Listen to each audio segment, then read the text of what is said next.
Welcome to Fronteras, a program that explores issues at the border and beyond through the lens of arts, culture, and history. I'm Norma Martinez with Texas Public Radio in San Antonio. Univision celebrated its 70th anniversary in 2025. The nation's largest provider of Spanish-language content got its start in San Antonio. Raul Cortez founded KCOR-AM in 1946. It was the first all-Spanish-language radio station in the U.S., owned and operated by a Latino. Cortez expanded his broadcast empire to launch KCOR-TV in 1955. It was the foundation upon which the Spanish International Network, later Univision, was built. Raul Cortez and his son-in-law Emilio Nicolas are just two of the pioneers who broke barriers and fought the odds to establish Latino Americans as an important audience for advertisers and politicians. Other characters with exciting yet very descriptive nicknames played a part in this story, including Mexican business magnate Emilio Azcárraga Vidaurreta, also known as El León, the lion, and his more extravagant son Emilio Azcárraga Milmo, El Tigre, the tiger. Javier Marin has written about the evolution of Spanish-language media and the colorful characters who worked behind the scenes to make it happen in the book Live from America, How Latino TV Conquered the U.S. You being in San Antonio and knowledgeable about this part of the story, I would do a comparison of Emilio Nicolas Sr. as being Samuel Morse, the inventor of the Morse code and the telegraph. So he was the first one to own a TV station. He couldn't do it by himself. It was very small. It was losing money from the first years. And then Emilio Azcárraga Vidaurreta, El León, it was named, was the one who came with the resources. The whole story is in the book on how he convinced Emilio Nicolas. Emilio Nicolas Sr. decided to sell some shares to Azcárraga Vidaurreta with the purpose of expanding the operation. So I will compare Emilio Nicolas to the inventor of the Morse code and the telegraph, and then Azcárraga Vidaurreta, together with René Anselmo and other individuals with their resources and a lot of financial and legal creative tools that I describe in the book. And so I will compare that group with Guglielmo Marconi, which in early 1900 developed a transatlantic telegraphic system that expanded the whole Code Morse utilization. I don't know if it makes sense what I said, but that's a good way of reflecting what happened at the beginning. So in 1955, Emilio Nicolas Sr. decided to start the TV station through the radio that his father-in-law Cortez had from the 40s and started the KCOR. René Anselmo, he was an employee of the Azcárragas in Mexico, and he was sent to the U.S. because he was a U.S.-born person. He was born in the suburbs of Boston. His original name was Reynold Vincent Anselmo. I actually explain a funny part of how he was named René. The Azcárraga son told him, Reynold, you're going to be called here Ray, and the only Ray here is my dad, so you will be called René from now on. Because Rey means king in Spanish. Correct. There's only one king. Correct. And the reason why they sent René Anselmo is because he was an American citizen, and there was a law at that time that was there was a restriction for foreigners to own more than 25% of a national TV network. And so I also describe with details how they did that through convertible loans. And so the business creativity of León Azcárraga was an essential tool to do the expansion. And the knowledgeable technological way of thinking of René Anselmo to expand, buying small TV, low-power TV stations in different parts of the country was also very important. And then Emilio Nicolas Sr. was key on the activism part through Congress to pass the bill to integrate the UHF and VHS technology in TV outlets, because before it was also very difficult to watch SIN because it was on a level of channel numbers. There is a technicalities explained in the book. If I can interrupt, I remember people of a certain age, perhaps ourselves, remember the TV set having two knobs on it. One was the UHF and one was the VHF. All those clicks, and you can go through all the channels that had nothing. And the signals were very weak on those, and that's what you're referring to. Exactly. So Nicolas Sr. was key through the Congress rep, Henry Gonzalez, to get that bill to make an obligation to all the TV manufacturers to include the switch from UHS to VHS. And Henry B. Gonzalez was a congressman from right here in San Antonio, so there's that other connection here as well. Correct. SIN took an important part of his first election in the 60s because Azcárraga brought Cantinflas to San Antonio to do campaign with Gonzalez, and Lyndon Johnson also endorsed him. And so the first time that is documented the role of Spanish media being part of a political campaign was that election of Gonzalez. And he never lost an election, never. He won that one, and he was the congressman until 2 years before he died. Running through this book really here is the passion that the business owners and the people who were in front of and behind the cameras that they had in presenting Spanish language media to the Latino population, whether they were U.S. born or immigrant. They had that passion. They knew it was an underrepresented market. And it was also a way to formulate opinions. And you were mentioning politics. And what I thought was really interesting was sort of the backstage kind of partnerships that the station owners of SAIN, of the Spanish International Network, and Ronald Reagan had, for example. I scratch your back and you scratch mine. They had sort of this very interesting sort of back and forth. Can you talk a little bit about that? Ronald Reagan was the governor of California, and there was an event that ended up violently. The SIN news coordinator, Ruben Salazar, in L.A., killed. Anti-Vietnam protest. Anti-Vietnam protest from the Hispanics and African-American communities. So Governor Reagan, together with his staff, decided to search how was that successful march convocated, and also to try to restrain a little bit the noise of the killing of Salazar. That's when Governor Reagan heard about SIN, contacted the owners. At that time, he contacted Fran Fauce, which was another American individual, minority shareholders of the LA station. And that's when the relationship started. And that evolved into, when he became a presidential candidate. The first time he lost in the primary, the second time Reagan won, and then he won the presidency. And that relationship was key, especially during 10 years of a litigation that is also described in the book that ended up forcing the sale of Azcárraga and the former owners of SIN to Hallmark Cards. Yeah, which is itself a very unusual thing that I don't think many people are familiar with. Just the many ways that that one lawsuit you're referencing that took 10 years to resolve. And there were many people who were looking to bid to buy SIN, the Spanish International Network.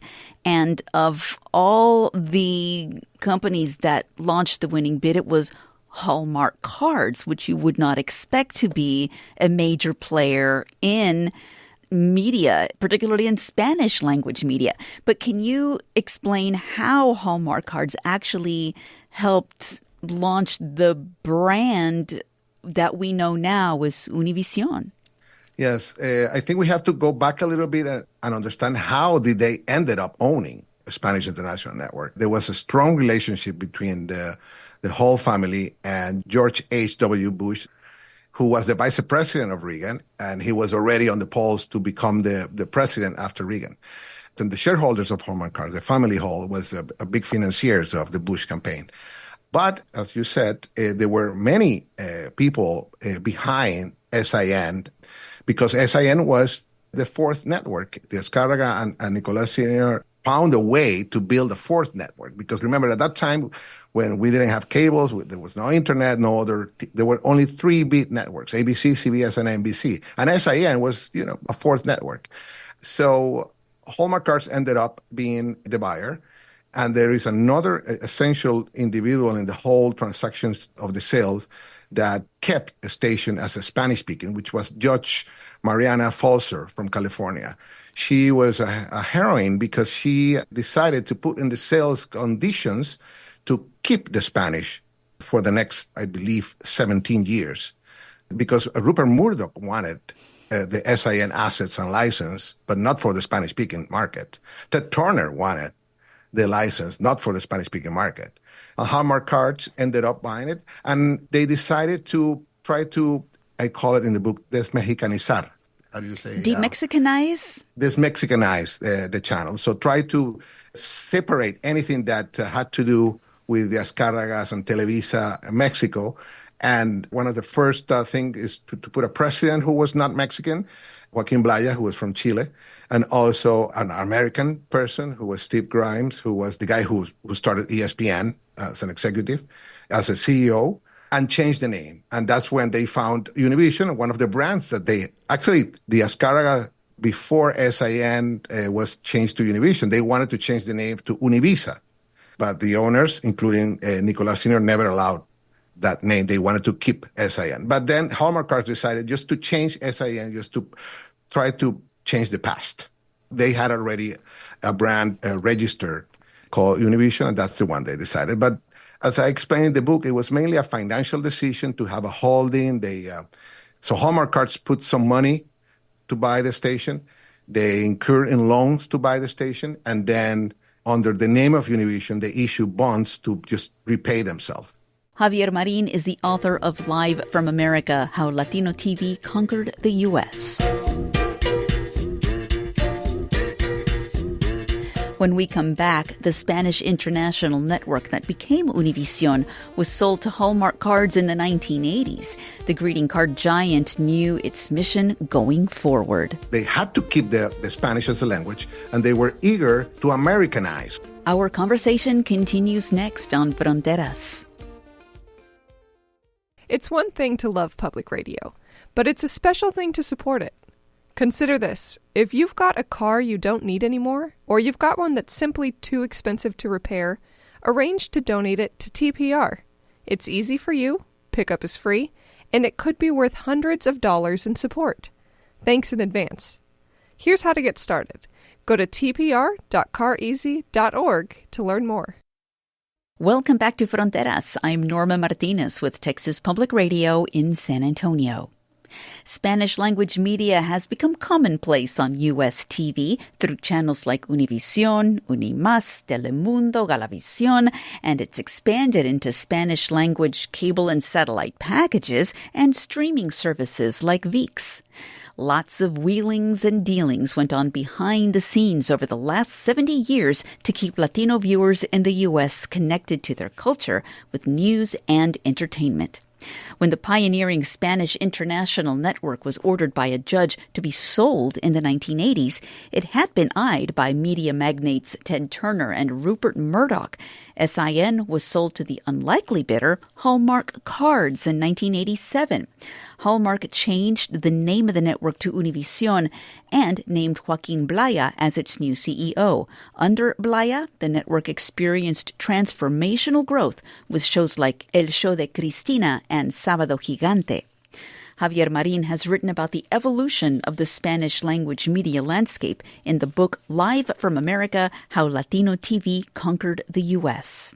He says that Hallmark was determined to keep its Latino audiences central to Univision's mission. The new owners, they had to keep the Spanish as a language, and they were eager to Americanize. So the first instructions to Blaya were, we want an opera in Spanish, we want a Grammy in Spanish, we want Entertainment Weekly in Spanish. There is a lady, Rosita Peru, who was also key on the programming changes from SIN to Univision. And some of those instructions worked, but because Cristina Saralegui had a very, her own editorial style, Latina style, and it was respected by the owners because it was being successful on the ratings. And Don Francisco with Sábado Gigante was also, managing the change of the typical musical magazine and he discovered that, the Saturdays, who was a dead day for TV. He created those 3 hours, marathonic 3 hours of musical magazine that was very successful. So, but the management that had nothing to do with the ownership, and the ownership was only eager to financially make it viable, but it was also very hard to make it financially viable because they started with a huge debt in their balance sheet. Yeah, this book really does detail a lot of the financial struggles that, Univision and even Telemundo eventually, when it came on board, the struggles that they faced in trying to make it in the U.S. market. But I want to go back to, you just dropped the name of Rosita Peru, and we want to mention that she was a very important figure. She was the first woman executive vice president in the history of Hispanic television. And Univision and SIN on their own were also very important in bringing women into a place where they were breaking glass ceilings of their own. Here in San Antonio, a lot of people know Marta Tijerina. She was one of the first news anchors, held an interview show here in San Antonio, still very active in the community. And you mentioned Cristina Saralegui. I think that network really played a really important part in elevating women in positions behind the scenes and in front of the camera that had not been seen before, even in the United States. Can you talk a little bit about that? Yes, the role of Rosita Peru was, as you perfectly explained, key on the success and expansion and growth of Univision, and first on Spanish International Network. She was a famous singer, and then became a producer of her own show, and then she became a good sales executive at the station. She was one of the first executives who brought, the big names, the big brands of Anheuser-Busch and McDonald's and some banks to buy advertising. She could have been the CEO of any big TV network in the U.S., but just because being a woman, she was not. But her role was essential. And she was, I think, the only executive survivor of the different ownerships, from the SIN to Univision Hallmark Cards to Perenchio, Cisneros, Azcárraga, Triunvirat, when she decided to resign. Maria Elena Salinas, also a very important figure in front of the camera. She co-hosted for many years the Spanish language newscast on Univision with Jorge Ramos, who no longer is on the network as well. So let's talk a little bit about sort of the news angle that these stations took. You mentioned Ted Turner again earlier. A lot of folks wanted to be the CNN in Espanol. And can you talk a little bit about how Univision and Telemundo were able to achieve that goal and bring Spanish language news not just through their local newscasts, but nationally from coast to coast? The real pioneers and discoverers of the importance of a Spanish newscast in the U.S. was SIN. So they had an entire news staff. So I always say that my personal opinion is that, the Oprah, the Sábado Gigante, Despierta América, comedies, Chapulín, El Chavo, were important. But the news was also very important, very appealing to the audience. So they created this national cast out of Miami. Maria Elena Salinas and Jorge Ramos were, by chance, the anchors. There is a chapter where I explained a problem that happened between Cubans and Mexicans in the station in Miami, and the whole news staff was mainly Cuban, resigned. And Ramos and Salinas were the only left in the newsroom, and that's how they decided to put both as anchors of the national newscast. For 30 years, they were together. I think it's in the entire TV industries, I think that's the couple that have been the longest on a newscast. But then the Ted Turner, CNN success, emerging TV news for 24 hours changed the whole news industry. And Telemundo was being created in the 80s as well, at the same time when the brand changed from SIN to Univision.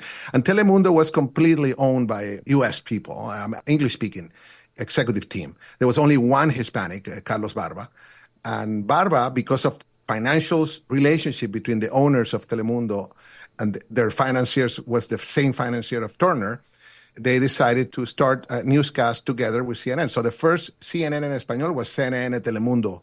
The same MTV Latino started with Telemundo, with a weekly show called MTV Internacional with Daisy Fuentes. Daisy Fuentes was the weather girl, the station in New Jersey that also then belonged to Telemundo. So it's a fascinating story of how the news was so important for Latinos. And then, after a financial debacle of Telemundo, CNN pulled out of their partnership with Telemundo and created CNN en Español, which at the beginning, it wasn't a channel. It was just a syndicated program sent to different stations in Latin America. So a lot has changed in the 70 years since KCOR TV went on the air in San Antonio. Right now, we're in a completely different world where a lot of people are now getting their news digitally on demand.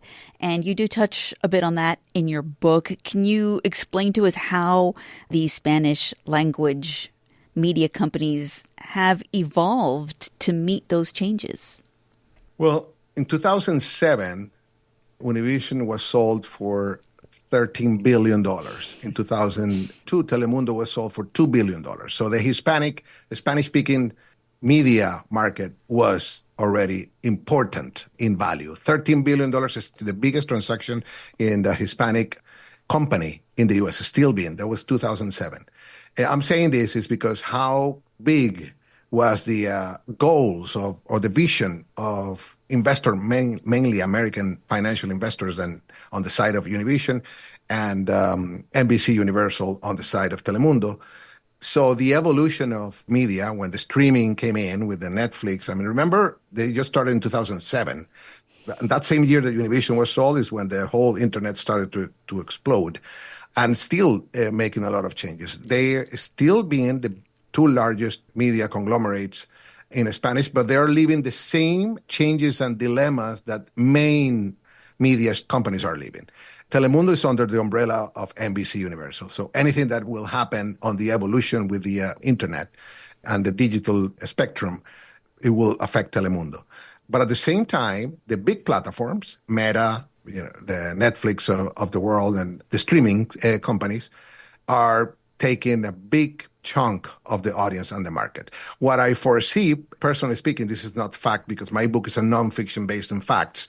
What I foresee is definitely some sort of alliances, a merge, consolidation of know-how of the market, and Univision is still in the hands of independent financial investors. So I think the Spanish-speaking audience will be here forever, even though there are cycles, there are cycles when Spanish is being attacked and there are groups, against the use of Spanish. But it didn't work when we were, 10 million, 5 million people. Now we're 60 million people. So the Spanish-speaking market will still there. The distribution of content is evolving and changing every year with different, right now are influencers and podcasts and streaming, but radio and TV and broadcast is still the drivers of advertising money. And the platforms are not very well savvy so far. And there is still one big station, I would say, available for those type of alliances, which is Televisa Univision.